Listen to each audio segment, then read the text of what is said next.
একদিন আমি এবং আমার ভক্ত উত্তরা তার জীবনের সমস্যাগুলির কথা আমাকে বলছিলেন।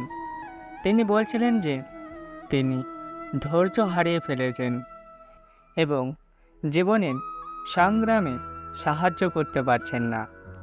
আমি মুচকি এসে বললাম, উত্তরা, জীবনের প্রতিটি মুহূর্তে ধৈর্য এবং সহিষ্ণুতা প্রয়োজন। আমি তোমাকে একটা গল্প বলি, শোনো।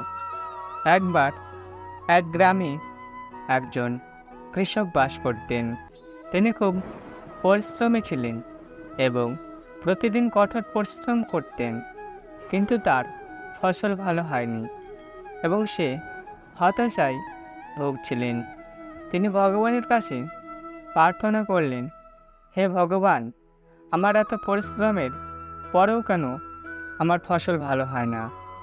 কিছুদিন পরে একটি ভগবান স্বপ্নে এসে বললেন, কৃষক, তোমার পরিশ্রমে কোনো ত্রুটি নেই, কিন্তু তোমার ধৈর্য দরকার।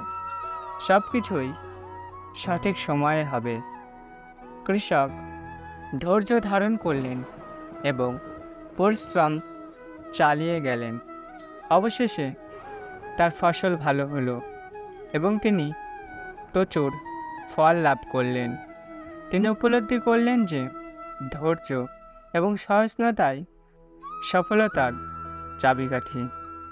আমি বললাম, উত্তরা, জীবনের প্রতিটি ক্ষেত্রে আমাদের ধৈর্য রাখতে হবে। যতই কঠিন পরিস্থিতি আসুক, আমাদের সহিষ্ণুতা বজায় রাখতে হবে। উত্তরা আমার উপদেশ মেনে চললেন এবং নিজের জীবনে ধৈর্য সহিষ্ণুতা বজায় রাখলেন। তিনি বুঝতে পারলেন যে সময়ের সাথে সাথে সব কিছুই ঠিক হয়ে যায়, শুধু ধৈর্য এবং সহিষ্ণুতা দরকার। আমার এই উপদেশ আপনাদের শেখায় যে জীবনের প্রতিটি মুহূর্ত ধৈর্য সহিষ্ণুতা এর প্রয়োজন। কঠিন পরিস্থিতিতে ধৈর্য রাখলে এবং সহিষ্ণুতা বজায় রাখলে আমরা সফলতা অর্জন করতে পারি এবং জীবনে শান্তি পেতে পারি।